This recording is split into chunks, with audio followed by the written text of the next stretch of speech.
బెంగళూరులో ఏపీ యువతిపై దారుణం జరిగింది. గదిలోకి తీసుకెళ్లి ప్రాణాలు తీశాడు యువకుడు. అయితే మృతురాలు అన్నమయ్య జిల్లా బిక్కమ్మానిపల్లికి చెందిన దేవిశ్రీగా గుర్తించారు. అయితే ఈ అమ్మాయి బెంగళూరులోని ఆచార్య కాలేజీలో ఫైనల్ ఇయర్ చదువుతోందట. చిత్తూరు జిల్లాకు చెందినటువంటి పెద్దకొండమారికి చెందినటువంటి గోవర్ధన్తో దేవిశ్రీకి పరిచయం ఏర్పడింది. అయితే ఆదివారం ఫ్రెండ్ గదిలోకి వెళ్ళింది దేవిశ్రీ. గోవర్ధన్ ఆ తర్వాత దేవిశ్రీ తల పగలగొట్టి చంపేశాడన్నట్టుగా తెలుస్తోంది. గోవర్ధన్ అక్కడి నుంచి పరారైపోయాడు. తనకు బతకాలని లేదని తన కోసం వెతకొద్దంటూ ఇంటికి ఫోన్ చేసి చెప్పాడు గోవర్ధన్. అయితే మాదానాయక హల్లి పోలీస్ స్టేషన్లో ప్రస్తుతానికి కేసు నమోదైంది. గోవర్ధన్ కోసం గాలిస్తున్నారు పోలీసులు. ఇక్కడ కనిపించేటువంటి ఫోటోలో కనిపించేటువంటి ఆ అమ్మాయి దేవిశ్రీ. సో కింద ఫోటోలో కనిపించేటువంటి వ్యక్తి గోవర్ధన్. సో బెంగళూరులోని ఆచార్య కాలేజీలో ఫైనల్ ఇయర్ చదువుతున్నటువంటి ఈ దేవిశ్రీకి చిత్తూరు జిల్లా పెద్దకొండమారికి చెందినటువంటి గోవర్ధన్కి మధ్య పరిచయం ఏర్పడిందట.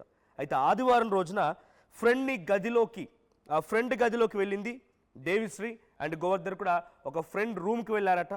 ఈ నేపథ్యంలో దేవిశ్రీ తల పగలగొట్టేసి ఆ అమ్మాయిని హతమార్చి అక్కడి నుంచి గోవర్ధన్ పరారైపోయాడు. అటు ఇంటికి కూడా ఫోన్ చేసి చెప్పాడంట, నా గురించి వెతక్కండి, నేను ఇక మీకు దొరకను, నా గురించి పట్టించుకోకండి అని చెప్పి. అయితే ప్రస్తుతానికి ఈ సంఘటన పైన మాదనాయక హల్లి పోలీస్ స్టేషన్లో కేసు నమోదైంది.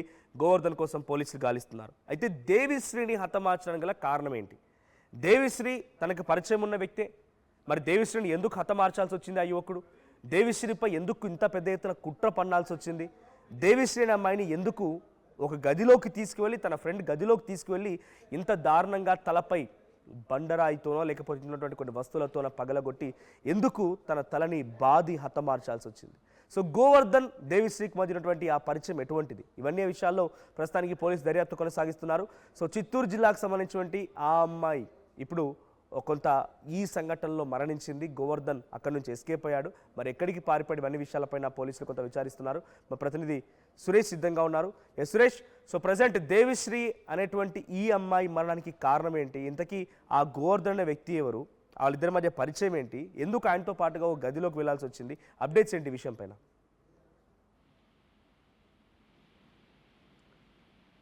ఏదైతే పూణేకు చెందినటువంటి ఒక విద్యార్థి బెంగళూరులో చదువుకుంటూనే తన స్నేహితురాలు రూమ్ లో ఆమె కూడా ఉంటున్నట్టు అక్కడే ఉంటూ చదువుకుంటుంది. అయితే మదనపల్లికి సంబంధించినటువంటి ఎవరైతే వస్తున్నాడో ఆయన తన ఎన్నో ఏళ్ళుగా కొంచెం రోజులుగా కూడా రైట్. దేవిశ్రీ అనేటువంటి ఈ అమ్మాయి అక్కడే ఆచార్య కాలేజీలో ఫైనల్ ఇయర్ చదువుతోందట. చిత్తూరు జిల్లా కొండమారిపల్లికి చెందినటువంటి గోవర్ధన్తో ఆ అమ్మాయికి పరిచయం ఏర్పడింది. సో ఆదివారం రోజున, అంటే 2 days బ్యాక్, 2 రోజుల క్రితం ఈ అమ్మాయి అండ్ గోవర్ధన్ ఇద్దరూ కలిసి ఒక ఫ్రెండ్ గదిలోకి వెళ్ళారట.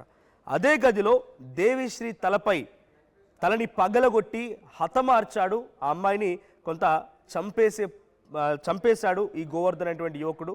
సో ఈ గోవర్ధన్ అనే యువకుడికి ఆ అమ్మాయిపై ఎందుకు ఇంత కక్ష? అంటే ఒక పర్సనల్ రూమ్ తీసుకెళ్ళి ఆ అమ్మాయిని తల పగలగొట్టేసి ఆ అమ్మాయిని హతమార్చాల్సిన అవసరం ఏమొచ్చింది? ఇప్పుడు ఇదే విషయాలపైన అటు ఇరు కుటుంబాలు ఆవేదన వ్యక్తం చేస్తున్నాయి. సురేష్, సో ప్రజెంట్ దేవిశ్రీ తల్లిదండ్రులు ఏం చెప్తున్నారు? దేవిశ్రీని ఎందుకు గోవర్ధన్ అనేటువంటి ఆ యువకుడు హతమార్చాల్సి వచ్చింది? సో గోవర్ధన్కి దేవిశ్రీకి మధ్య పరిచయం ఎటువంటిది? ఏదైతే బెంగళూరులో జరిగినటువంటి యువతి దారుణ హత్య కేసు అనేది ఇప్పుడు సంచలనంగా మారింది. అయితే మదనపల్లి చెందినటువంటి రామసముద్రం మండలం బిక్కినపల్లి గ్రామానికి చెందినటువంటి శ్రీదేవి. ఈ అమ్మాయి చదువుకుంటూ బెంగళూరులో ఉంటుంది. తన ఫ్రెండ్ తో పాటు ఈ అమ్మాయి కూడా అక్కడే రూమ్ తీసుకొని ఉన్నటువంటి పరిస్థితి. అయితే ఎవరైతే ఈ గోవర్ధన్ అనేటువంటి వ్యక్తి అనేక రోజులుగా కూడా ఆ అమ్మాయిని ప్రేమ వ్యవహారంతో కూడా విసిగిస్తున్నాడు అన్నది కూడా సమాచారం అయితే మనకు అందుతుంది. అయితే పూర్తిగా ఆ అమ్మాయికి ఏమో 21 సంవత్సరాల వయసు కలిగినటువంటి పరిస్థితి, ఇతనేమో 30 సంవత్సరాల పైన వయసు కలిగినటువంటి వ్యక్తి. అయితే ఏ రకంగా కూడా వాళ్ళకు ఒక సామాజిక వర్గం కాదు, అదే రకంగా ఒకే స్కూల్లో చదువుకున్నటువంటి పరిస్థితులు కూడా లేదు. అయితే ఎలా ప్రేమ ఏర్పడింది, ఎందుకెళ్లి చంపాడు అన్నది ప్రశ్నార్థకంగా మారినటువంటి పరిస్థితి. ఆ యొక్క విద్యార్థి తల్లిదండ్రులు మాత్రం తీవ్ర ఆవేదన వ్యక్తం చేస్తున్నారు.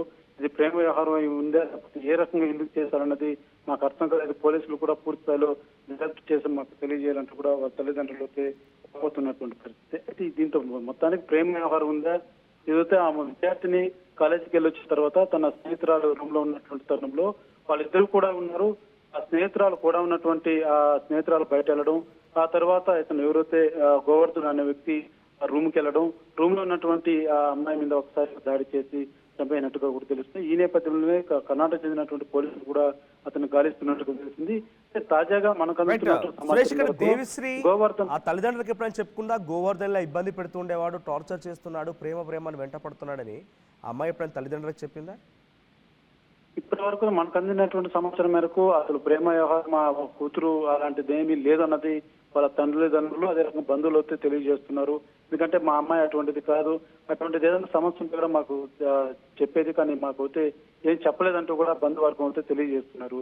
మనసు అయితే ఈ యొక్క గోవర్ధన్ అనేటువంటి వ్యక్తి మాత్రం అనేక రోజులుగా విసిగిస్తున్నాడు, ప్రేమ పేరుతో టార్చర్ చేస్తున్నాడు అన్నటువంటి వాదన పోలీసుల ద్వారా కొంత సమాచారం అయితే మనకు అందుతుందని చెప్పాలి. అయితే అక్కడికి వెళ్ళిన తర్వాత ఎవరైతే గోవర్ధన్ అన్న వ్యక్తి కూడా ఈ హత్య చేసిన తర్వాత తన తల్లిదండ్రులకు ఫోన్ చేసి నేను చనిపోతున్నాను, నా డెడ్ బాడీ ఇక్కడ మీరు ఆ చెరువు దగ్గర దొరుకుతుంది, కలెక్ట్ చేసుకోండి అని చెప్పినట్టుగా కూడా మనకు కొంత సమాచారం అందుతుంది. అయితే ఆ ఫోన్ చేసిన తర్వాత పూర్తిగా అతను తేడా మాత్రం తెలియరాలేదు. పోలీసులు అరెస్ట్ చేశారా లేకపోతే అతను ఎక్కడున్నాడన్న పనుల్లో మాత్రం పోలీసులు దర్యాప్తు సాగిస్తున్నారు. వాళ్ళ తల్లిదండ్రులు కూడా పూర్తిగా ఎవరైతే ఆ గోవర్ధన్ అనేటువంటి ముద్దాయి ఉన్నాడో అతను వర్షం కూడా వాళ్ళు మాకు ఫోన్ చేశాడే కానీ ఏం జరిగింది, అసలు ఎక్కడున్న పోలీసులు అరెస్ట్ చేశారా, ఎక్కడున్నారు అన్నట్టు సమాచారం మాకు లేదు అనేసి వాళ్ళ తల్లిదండ్రులు చెప్తున్నటువంటి పరిస్థితి. అయితే విద్యార్థిని తల్లిదండ్రులు మాత్రం పూర్తిగా ఇది ప్రేమ వ్యవహారం అంటే మేము నమ్మం, ఎందుకంటే మా అమ్మాయి అటువంటిది కాదు, చదువుకుంటుంది, గుణవంతరాలు, మా ముందు ఎప్పుడు రైట్. అయితే గోవర్ధన్ అనే వ్యక్తి పదే అమ్మాయి వెంట పడుతూ ఉండేవాడు అన్నట్టుగా అక్కడ ఉన్నటువంటి స్నేహితురాలు కానివ్వండి పోలీసులు చెప్తున్నట్టు తెలుస్తోంది. కానీ దేవిశ్రీ ఏ రోజు కూడా తల్లిదండ్రులకు చెప్పుకోలేదు. సో దేవిశ్రీ అక్కడ ఆచార్య కాలేజీలో ఫైనల్ ఇయర్ చదువుతోంది, వేరే ఒక ఫ్రెండ్తో కలిసి అక్కడ రూమ్ తీసుకొని ఉంటుంది. సో గోవర్ధన్ ఆదివారం రోజున ఆ గదిలోకి వెళ్ళి ఆ అమ్మాయి తల పగలగొట్టేసి అమ్మాయిని హతమార్చి అక్కడి నుంచి పారిపోయాడు. సో అటు కుటుంబానికి గోవర్ధన్ కుటుంబీకులు కూడా ఫోన్ చేసి నా కోసం వెతకండి, నేను దొరకనిక మీకు, నేను ఇక బతకాలం లేదు అని చెప్పి అక్కడి నుంచి వెళ్ళిపోయాడంట. సో ఆ అమ్మాయిని ఎందుకు దాడి చేయాల్సి వచ్చింది, సో అమ్మాయిని ఎందుకు దాడి చేశాడు, సో ఈ ఈ పలు కోణాల్లో పోలీసులు విచారిస్తున్నారు. సో ప్రస్తుతానికి కర్ణాటక మదనహకాలికి చెందినటువంటి పోలీసులు ఈ కేసుని విచారిస్తున్నారు. కేసు నమోదైంది. సో ప్రస్తుతానికి దేవిశ్రీకి సంబంధించిన కుటుంబీకులు పెద్ద ఎత్తున రోధిస్తూ ఉన్నారు.